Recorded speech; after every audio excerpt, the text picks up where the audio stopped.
Qué gusto amigos, ¿cómo están? Muy buenas tardes. Estamos en Estelar 99.7 FM en tu podcast de Sin Codificar. Estamos en la radio para todos ustedes. Muchas gracias de verdad a los quienes se sintonizan a Radio Estelar 99.7 en tu podcast de 5 FM. Exacto, son 16 horas 9 minutos. Agradecer a todos los que están en sintonía de Radio Estelar 99.7 FM. Gracias a los que están viéndonos vivo en Facebook Live, en TikTok y en YouTube. Sin más que hacerles también darles la bienvenida a candidato a un político del hermano país de Perú. Él fue ministro de Cultura, ministro también en el hermano país de Perú. Déjenme también decirles, amigos, que él está de candidato al para las elecciones generales del año 2026. Señores y señoras, doy la bienvenida al abogado Alejandro Salas. Querido Alejandro, buenas tardes, qué gusto. Buenas tardes, muchas gracias por la invitación a Radio Estelar 99.7 FM de Ecuador, al podcast al cual me has invitado. Para mí es un placer estar con ustedes y poder atenderlo desde acá, desde Lima, Perú, cómo no. 99.7 FM de Ecuador. Querido Alejandro, preguntarte algo también. ¿Qué ha pasado en los últimos 10 años? Han tenido ustedes 8 presidentes, el último fue condenado, el expresidente Pedro Castillo. Parece que hay una dictadura parlamentaria en tu país.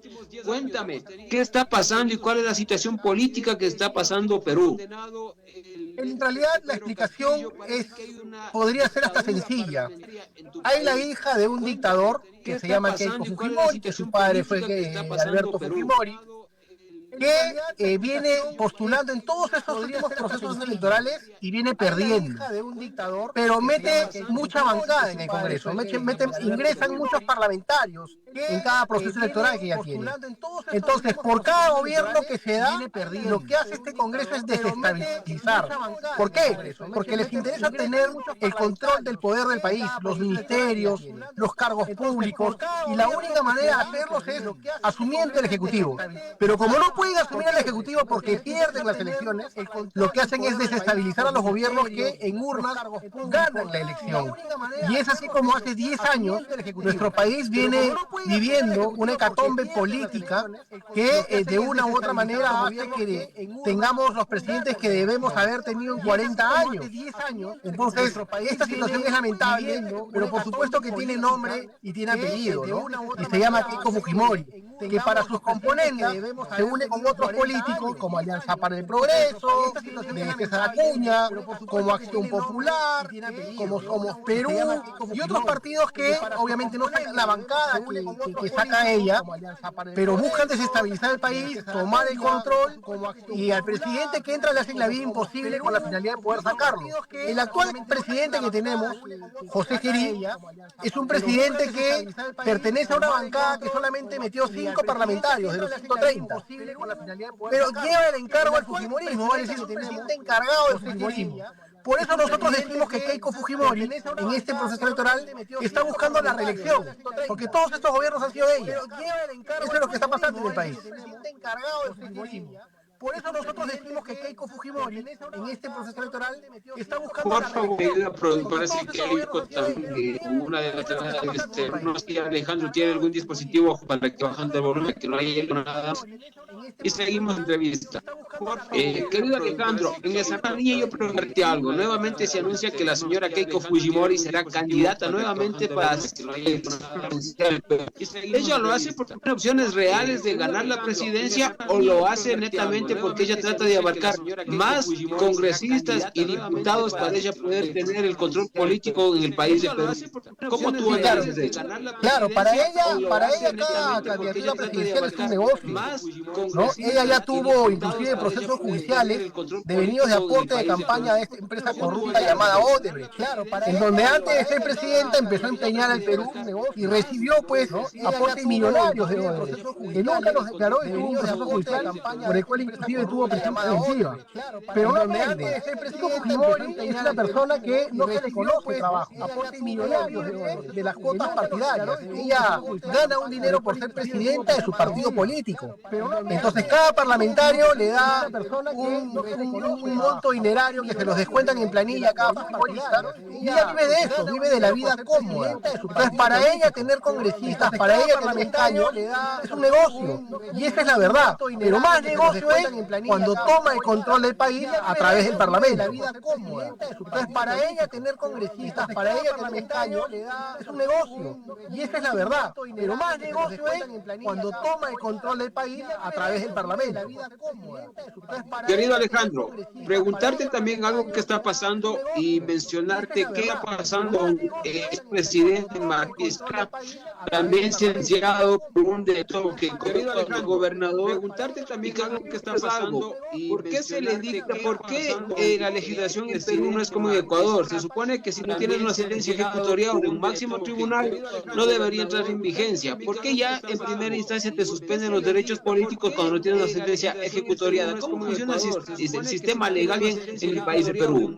Nuestra política en el país se parte en dos, ¿no? Nuestro sistema de justicia, los jueces en nuestro país, los magistrados son electos por la Junta Nacional de Justicia. La Junta Nacional de Justicia es elegida por el Congreso de la República, vale decir, son representantes que devienen del poder político. Con Martín Vizcarra, yo soy abogado de Martín Vizcarra en temas constitucionales y en temas penales formo parte de la mesa técnica de trabajo para poder ayudar a defender a Martín Vizcarra. Martín Vizcarra es un perseguido político. A Martín Vizcarra le están pasando la factura porque cuando él fue presidente, ante todas esas tropelías que venía cometiendo el Congreso, él disolvió el Congreso. Se atrevió a disolver el Congreso y sobre la base de eso le pasaron factura. Ese mismo Congreso, con esos mismos partidos políticos encabezados por Keiko Fujimori, primero lo inhabilitaron de la función pública por 10 años. Segundo, le abrieron procesos penales no por su cargo de presidente, inventaron cosas de cuando fue gobernador regional. Y te digo, lo inventaron porque la sentencia que él tiene es un honor al chisme. Todos son dichos de una secretaria y de un conserje, pero no hay ni una sola prueba más que ello evidencie. A Martín Vizcarra no lo dejaron ser fundador del partido político Perú Primero, que es el partido político por el cual el día de hoy yo postulo al Senado, y su hermano Mario Vizcarra ha tomado las riendas para asumir la candidatura a la presidencia. A Martín Vizcarra lo metieron preso, y a Martín Vizcarra eso le está costando el día de hoy un riñón, y de manera literal un riñón. ¿Por qué? Porque la falta de atención médica en el centro penitenciario en el que se encuentra hizo que de manera tardía le atiendan unos cálculos al riñón que finalmente causó obstrucción en todo lo que es el sistema para poder evacuar la orina. Eso se infectó, prácticamente se pudrió ahí y todo el riñón derecho está absolutamente complicado y están analizando ahorita la posibilidad si va a tener funcionamiento o no, o si no se lo extraen, por 15 días que no se le quiso atender. Eso es lo que se vive en el Perú en estos momentos, y hay que decir las cosas como son y hay que decirlas con mayúscula, por supuesto. En la cuenta de del expresidente Martín Vizcarra apuntaba que esto es una persecución del presidente José Yeri, el presidente encargado, que lo quiera llamar, en su periodo en abril y pues por el Congreso de Perú. ¿Es real esto o simplemente fue una reacción de tal vez impotente del expresidente, o creen que es una persecución política y donde está inmiscuido el presidente actual José Yeri? José Yeri es un instrumento más de esta persecución, porque al ser un encargado en la presidencia por parte del Congreso, y un Congreso que lo maneja el fujimorismo, y es quien sostiene a José Yeri, a quien últimamente el país se ha conmocionado viendo imágenes de él, de cómo se reúne con empresarios chinos de malas artes, con la finalidad de poder vender y empeñar el país. Hoy se está discutiendo en el Congreso si lo deben censurar o lo deben vacar. Y hay fuerzas políticas que le están dando sostenibilidad. Dentro de ellos, Fuerza Popular, que ha sacado un comunicado diciendo que si existen más hechos de mayor gravedad, recién evaluarán una vacancia o una censura. Situación que no tomaron con otros gobiernos. Vale decir, José Yeri es un instrumento. A José Yeri el fujimorismo le da órdenes. No es un presidente con autonomía. Por lo tanto, si le dicen maltrata a Vizcarra, que no le dé un buen trato en el centro penitenciario, él lo va a ejecutar. Y es lo que se está evidenciando.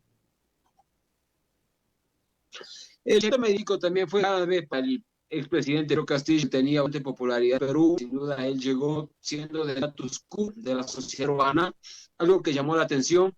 Y algo que también llama la atención es de que a él lo detienen cuando él seguía siendo presidente por una investigación de la Fiscalía General del Estado de Perú, cuando según el Congreso y según el registro oficial a él no le levantaron la inmunidad, él seguía siendo presidente y por ende a él no podían detenerle ningún policía ordinario. Se dice que hubo una vulneración al debido proceso, eso argumenta también la defensa del expresidente Pedro Castillo, y además, al principio quisieron ponerle como rebelión, después no encontraron los elementos y finalmente terminaron con conspiración a la rebelión. Finalmente, de su base legal, y lamentablemente es un mal que aqueja a veces a los países de Latinoamérica, ¿usted cree que las políticas técnicas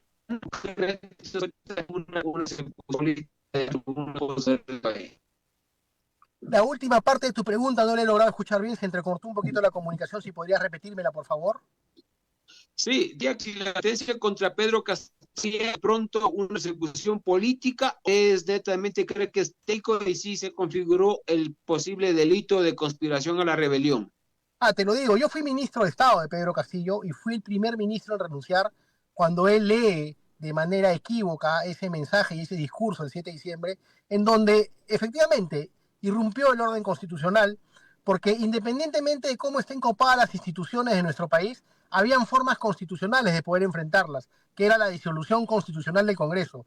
Él se llevó por un discurso seguido y muy parecido al de Alberto Fujimori, lamentablemente muy mal aconsejado. Lo cierto es que para su detención sí efectivamente se vulneraron principios y procedimientos del debido proceso parlamentario porque él contaba con inmunidad. Y eso es algo que seguramente se está discutiendo y se discutirá seguramente en las vías supranacionales, en las cortes internacionales a las cuales el Perú está sometido, al igual, por ejemplo, como Ecuador, ¿no? Entonces, sí, efectivamente. Ahora, respecto al tema de la comisión del delito de Pedro Castillo, inician el proceso penal con una acusación fiscal, llevándolo al campo de la rebelión, y en pleno proceso los magistrados dicen nos apartamos de la acusación, pero la vamos a reconducir a conspiración para la rebelión. Ya le han dado una pena de 11 años, el apelado, y existe un debate jurídico muy amplio acá en el Perú si efectivamente ha habido conspiración o no para la rebelión. Lo cierto es que infracción constitucional sí hubo, pues, porque no debió hacer lo que hizo. Él debió seguir enfrentando. Ese día a él le habían presentado una moción de vacancia en el Congreso para las 3 de la tarde. Él lee el discurso más o menos 10:30 de la mañana, y quien te habla iba a ir al Congreso a defender esa vacancia, en nombre de él, en nombre de su gobierno. Y salió con un mensaje que nos dejó a todos atónitos, por lo menos a quienes apoyábamos, porque no conocíamos lo que iba a hacer en horas de la mañana. Así que de una u otra manera, Pedro Castillo, es cierto, representó y representa, creo yo, a ese Perú postergado, porque se identifican con ellos, pero él tiene que ser consciente de que le entregó el poder a Dina Boluarte. Dina Boluarte es una atrocidad con el país, terminó matando a la gente con balas del Estado, porque asesinó gente, y ahora Dina Boluarte, después de matar a la gente, le deja el gobierno a Geri. O sea, si Pedro Castillo no hubiese leído... Sí, en protestas terminó matando gente, o sea, terminó matando más de 50 ciudadanos con balas del Estado, ¿no es cierto? Entonces, es algo pues inadmisible. Lo hizo tan mal que terminó yéndose porque su desaprobación llegó hasta el 98%. Tuvo que irse. El Congreso le invitó a salir bajo un pacto. A ella no la vacaron, a ella le dijeron sal, por favor, porque eran amigos, se repartían el Congreso, el país, con el Congreso. Lo han puesto a Geri el día de hoy, que es igual o peor que Dina Boluarte. Entonces, Pedro Castillo, al leer el 7 de diciembre lo que leyó, lamentablemente, les entregó el poder. Debió seguir en la cancha peleándola, y si lo vacaban, el país iba a ser testigo de lo abusivo que era este Congreso, iba a quedar mucho más evidenciado de lo que ya está. Sin embargo, creo y considero, y siempre lo consideré, que tomó un camino errado al momento de leer ese mensaje. Políticamente errado, usted como sabe que el hecho debe tener todos los elementos, juicios y los elementos típicos del delito potencial, o no tiene que haber razonable, y más de que de un discurso, a ver si se configura un delito. En lo político puede haberse equivocado, pero hay que ver si en realidad él cometió un delito, y hay que ver si después de varios años no se revisa la sentencia de la Corte Interamericana, también termina pronunciándose de pronto. Yo creo que sí se va a revisar. No hay duda de la infracción constitucional, que es una sanción administrativa, legislativa por parte del Congreso. Yo creo que hubo una infracción constitucional, sí. Ahora, el delito de rebelión es el delito en el cual el Código Penal peruano te pone como presupuesto principal el alzamiento en armas. Vale decir que las Fuerzas Armadas hayan alzado en armas para tomar las instituciones del Estado, y eso nunca ocurrió. Es por eso que los jueces se apartan de esa teoría y dicen conspiración. ¿Qué es la conspiración? Vamos a hacer todos los planes para que se dé la rebelión, ¿no? Entonces, eso inclusive el día de hoy está siendo ampliamente discutido jurídicamente hablando, y vamos a ver qué dice la segunda instancia, porque esto todavía está en juicio, ¿no?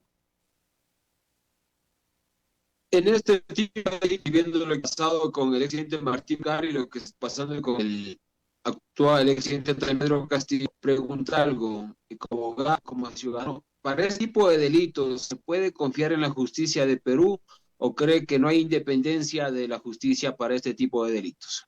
Para este tipo de delitos en los cuales están vinculados opositores al fujimorismo no hay objetividad.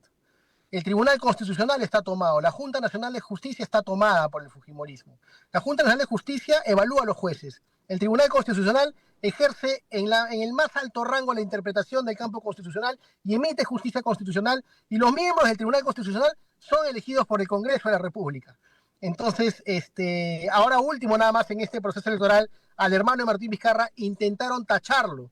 Yo terminé denunciando a la presidenta del Tribunal Constitucional porque salió en medios de opinión pública diciendo que sí deberían tacharlo del proceso, tomando posición y parte, cuando si el Tribunal Electoral lo tachaba, nosotros hubiésemos podido recurrir a la justicia constitucional. Pero ¿cómo vas a recurrir a una justicia constitucional cuando su presidenta ya lo sentenció? Ya adelantó opinión. Menos mal que el Tribunal Electoral, el Jurado Nacional de Elecciones, tomó una posición correcta dentro del marco del debido proceso y la ley, y dejó en carrera a Mario Vizcarra, porque si no, otra hubiese sido la historia. Todavía hay estamentos que se pueden rescatar en el Perú, hay gente con principios y valores que ocupan algunos estamentos del Estado, no han copado todos estos señores, pero lo que quieren es tomar el país para, por supuesto, desfalcarlo, ¿no? Ahí, mira, también yo preguntarte algo. ¿Qué pasa si en ese escenario le ponemos a Martín Vizcarra como candidato presidencial? ¿Qué opción tendría y en qué partiría como favorito? Yo creo que Martín Vizcarra lo han encarcelado por el temor que tiene. Martín Vizcarra tenía y tiene una alta popularidad en el país. A mí no me cabe duda que hubiese podido inclusive ser electo en primera vuelta.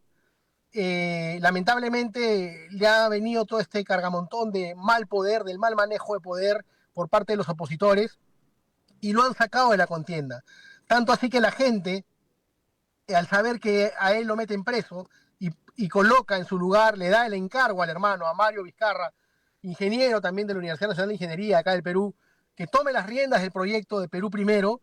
Mario Vizcarra, sin hacer campaña, ya tenía 6% de aprobación, si es que no era más, porque las encuestas también a veces son manejadas y manipuladas. Mario Vizcarra, con el solo encargo que le hace Martín Vizcarra, entra directamente a las encuestas. Entonces, nos hace ver pues que existe en el país gente que sí toma conciencia y que no le gusta el abuso. Así que yo sí creo que Martín Vizcarra hubiese estado siendo presidente del Perú en este proceso electoral. Lamentablemente, le han tirado toda, digamos, la venganza política. Él es víctima de una persecución política, y eso lo tenemos que decir con bastante claridad. Y yo no me canso de decirlo en los diversos medios de comunicación con los cuales participo acá en el Perú y hablo. Por supuesto que cuesta, a uno lo siguen, uno lo persiguen, pero cuando uno es demócrata y está del lado de la democracia, pues hay que asumir estos costos, ¿no? Querido Alejandro, mismo digo preguntarte algo, y yo te hago pregunta, maestro, ¿por qué preguntas si está en la casa de candidatos? Porque los políticos manejan escenarios en política, en ellos con quién deben jugar y a veces hasta quién bloquearle como candidato. Si le destituían y no estaba preso Pedro Castillo en ese escenario y le ponemos en esta elección como candidato, ¿qué opciones y en qué lugar partiría Pedro Castillo como favorito para ser presidente en el 2026 de Perú? Yo creo que con el escenario anterior que me has mostrado, yo creo que Martín Vizcarra y Pedro Castillo pasaban a segunda vuelta sin duda, ¿no? Y ahí habría que ver, digamos, quién podía tener mayor alcance ya en una elección final, ¿no? Pero a los dos yo los pongo en segunda vuelta sin lugar a dudas. Pedro Castillo también tiene un arraigo popular muy fuerte, aún estando en prisión hay gente, por lo menos en el sur del país, la gente a la cual Dina Boluarte se encargó de asesinar, llámese Puno, Ayacucho, ¿no? Son regiones que en nuestro país se han visto muy afectadas, Cusco, que se vieron muy afectadas con el accionar de Dina Boluarte, y hay gente que le guarda mucho cariño al expresidente Pedro Castillo, y estamos hablando de millones de peruanos. Así que yo vería un escenario de una segunda vuelta muy peleada entre Martín Vizcarra y Pedro Castillo. Ahora que estamos sobre este tema, ¿cómo están ahora? Ya veo que han salido algunas citas de Vizcarra, está Rafael López, está Keiko Fujimori, está Alfonso López. Desde su punto de vista, según varias encuestas, obviamente no todas las encuestas son fiables, tienen una lectura bien específica y técnica. ¿Cuáles son los tres que parten como favoritos ahora en contienda electoral para el mes de abril, como Mire, presidenciables? yo creo que las encuestas están jugando con el margen de error y están tratando de bajar algunos candidatos y colocar fundamentalmente a los candidatos que representan a la clase empresarial del Perú, ¿no? A los candidatos de la derecha y la extrema derecha. Yo creo que sincerando este marco, yo sí lo veo a Mario Vizcarra pasando a segunda vuelta. Creo que es un pronóstico que tenemos en virtud al legado que ha dejado Martín Vizcarra. Eh, y obviamente una segunda vuelta que podría compartirla con Rafael López Aliaga, que se ha quedado estancado hace 4 meses en el mismo porcentaje, o sea, no sube. Con todo el dinero del mundo no sube porque el sur del país lo repudia, o sea, el sur del país no lo puede ver. Entonces, sí, yo creo que al 12 de abril, más allá de lo que dicen las encuestas, yo veo a Mario Vizcarra como un candidato de la extrema derecha disputando la segunda vuelta. Es una tradición de Keiko Fujimori para esta vuelta, y es festejar antes de hora los triunfos presidenciales. ¿Crees también que se retirará lista? ¿Crees que ella sacará bastantes senadores y pasará a segunda vuelta o crees que ya se terminará esta tradición con Keiko? No, yo creo que con Keiko no pasa la segunda vuelta en esta oportunidad. Keiko inclusive está siendo despreciada hasta por los mismos candidatos de derecha, que no le están dando la confianza. O sea, entre ellos están golpeándola ya y la han invitado inclusive a retirarse de la campaña porque le hace daño a la campaña. Así se lo han dicho. O sea, eres perdedora varias veces, ya no deberías estar acá. Entre ellos mismos se están golpeando. Ella ha salido a responder y creo yo que ya no le va a alcanzar bajo ninguna circunstancia a ella el hecho de poder pasar a segunda vuelta. ¿Va a tener senadores, va a tener diputados? Seguramente sí. Seguramente sí. El fujimorismo también tiene, digamos, un voto, digamos, por bases acá en el Perú. No sé si le alcance para tener los mismos que ha tenido, porque ha tenido durante todos estos años mucha decepción en el pueblo peruano, ¿no? Creo que el pueblo peruano se empezó a abrir los ojos respecto a su accionar ambicioso y que le ha hecho daño al país, ¿no? Nosotros acá en Ecuador valoramos y hablamos del Banco Central de Perú, que prácticamente creo que no es tan políticamente, hace que la economía libre funcione. Y en esa misma preguntarte, querido Alejandro, tú como candidato al Senado, ¿cómo ya está tu equipo de trabajo? Estás a pocos días ya de iniciar tu campaña al 100%, las elecciones, y ¿cuáles son tus ofertas tú de llegar a ganar como senador en Perú? Bueno, el Senado en el Perú va a ser un Senado de 60 senadores que va a tener prácticamente el poder, ¿no es cierto? Porque de él va a depender una vacancia o mantener la estabilidad de un presidente. Así lo han diseñado para querer tomar el control. Es por eso que nosotros hacemos el llamado a los ciudadanos para que sepan escoger en esta oportunidad. Yo efectivamente ya estoy en campaña. El día de mañana estoy viajando a la ciudad de Tarapoto, en la región de San Martín, en el norte y la selva del Perú, porque mi candidatura es a nivel nacional. Soy un senador que necesita el voto, digamos, en todas las regiones del país. Así que sí, hemos empezado y la propuesta en realidad es darle responsabilidad y estabilidad democrática al país, revisando bien lo que la Cámara de Diputados puede hacer, porque a veces hacen pues atrocidades, ¿no? Entonces estamos en esa mirada, en esa visión, hay experiencia de trabajo, hay experiencia de haber participado en el campo del Poder Ejecutivo, lo conozco el Poder Ejecutivo y ahora desde el Senado me va a permitir, por supuesto, hacer un mejor y un mayor control respecto a las labores y cómo no crear los puentes que sean necesarios para poder darle gobernabilidad al país. Yo creo que todos los países tenemos problemas en común de la región, inclusive Ecuador y Perú de pronto tienen similitud. No puede haber diferencia política, ni colores políticos, ni maldad política para abordar los problemas que están vinculados al cierre de brechas, hablamos de la pobreza, a mejorar la educación y la salud de nuestra población, a eliminar la corrupción que tanto daño hace y, cómo no, a mejorar la inseguridad ciudadana que vivimos. Entonces yo creo que esos son problemas en común que ningún partido político debería negarse a abordar. Pero claro, cuando la corrupción cae, se olvidan de todo. Entonces, eso es lo que nosotros estamos propugnando, darle soluciones al país desde ese punto y desde esa mirada. Querido Alejandro, algo para ser senadores que ser abogado y todo. Estás primero en lista de decretos nacionales por el movimiento de audicia también. Amar Vizcarra, esto es un poco de eso. Así es, claro, sí, el tema es llegar al gobierno juntos, que Mario sea presidente, que logre una gran bancada en el Congreso, trabajar por el país como corresponde y decirle a los hermanos peruanos que están en el Ecuador, que votan en el Ecuador como peruanos en el extranjero, que van a poder votar también por la plancha presidencial de Mario Vizcarra y por los senadores que postulamos en el campo nacional. Así que desde acá invitar a los hermanos peruanos que votan en el país del Ecuador a votar por Perú Primero y por este humilde servidor que quiere hacer las cosas bien, Alejandro Salas con el número 3, marcando el símbolo de Perú Primero, que es el número 1, y escribiendo el número 3. Qué bien, querido Alejandro, bien hacerte por tiempo, está aquí en vivo, exactamente son las 16 horas 23 minutos, estamos en Radio Estelar 99 FM, estamos en Facebook, en TV y en YouTube. Pueden ver las cápsulas de esta entrevista también en TikTok, pueden ver la entrevista en Facebook y en YouTube. Querido Alejandro, entiendo que también hoy día tuviste un día ajetreado, saliste de una diligencia con el expresidente Martín Vizcarra, nos estás dando también tu espacio, te vimos en la mañana brindando entrevistas también acá a medios nacionales de Ecuador, para la gente y los extranjeros que están acá en Perú, que están de Ecuador, acá en Perú, perdón, que hay demasiados connacionales de Perú, nuestro querido país Ecuador. Querido Alejandro, ¿cuáles son tus palabras finales para el pueblo ecuatoriano y de pronto para las personas que te miran también en el extranjero a través de redes sociales? Cómo no, agradecer la comunicación con el hermano país del Ecuador. Es un país al cual yo le tengo mucho aprecio y mucho cariño, un país hermoso, que espero que al igual que el Perú pueda solucionar los problemas que nos aquejan en común y puedan seguir avanzando como patria, como país, dejando el legado para quienes más nos necesitan, que son nuestros niños, nuestros hijos. Busquemos el forjar mejores ciudadanos teniendo políticos actuales que les dejen eso, un país en el cual puedan seguir caminando y puedan seguir soñando para poder seguir haciéndolo grande. Así que yo agradezco mucho la invitación que me hacen. Un abrazo grande a Ecuador y espero estar pronto por allá.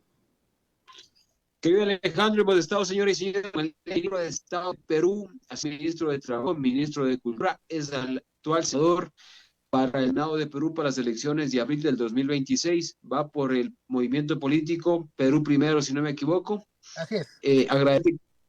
Agradecerte también, va de la mano con el candidato presidencial Mario Vizcarra, hermano del expresidente Martín Vizcarra. Hemos dialogado de diferentes temas, exactamente estamos en vivo, son las 16 horas con 35 minutos. Después del corte comercial regresamos también con la ex asambleísta de acá del Ecuador, con la señora Gisela Molina. Vamos a estar hablando sobre la gestión que se realiza en la provincia de Cotopaxi, en la prefectura. Esta prefectura lo encabeza la doctora Lourdes Tibán. Sin más que agradecerles, regresamos. Esto es Sin Codificar en Estelar 99.7 FM.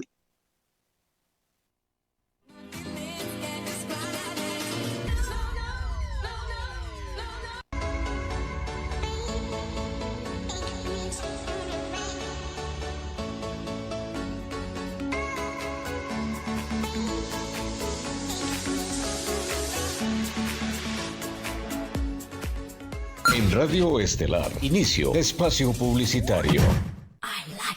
¿Necesitas internet de fibra óptica para tu negocio sin límites de conexión y a precios accesibles? En CCETNET encontrarás un plan ideal para tu equipo de trabajo. Consulta con nuestros asesores comerciales contactándonos al 098-782-2313. Si buscas calidad, velocidad y eficiencia, contrata CCETNET, la solución en internet. Hey amigo, tú que pasas pegado al computador, se te puso lenta, pantalla azul, se te cuelga. En Digital Computer te tenemos la solución. Portátiles de todas las marcas. Ensamblamos tu PC de acuerdo a tu necesidad. Impresoras multifunción con Wi-Fi, ADF y duplex. Llámanos 099-462-3009. Hello. Dirección, Avenida Maldonado y Antonio Prieto, Quito. Envíos a nivel nacional. No te olvides, Digital Computer. Con Geo Importaciones puedes importar todas tus compras que realices desde cualquier tienda online del mundo al Ecuador. Regístrate ingresando a www.geoimportaciones.com o llamando al 099-782-7803. Geo Importaciones, más que una empresa, una familia. Acerca tus oídos.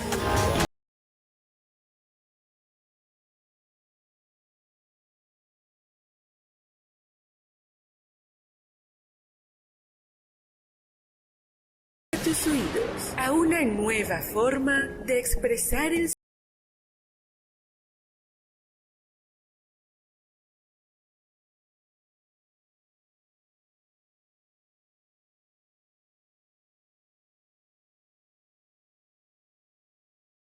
porque estás a punto de entrar a un mundo de poder ilimitado.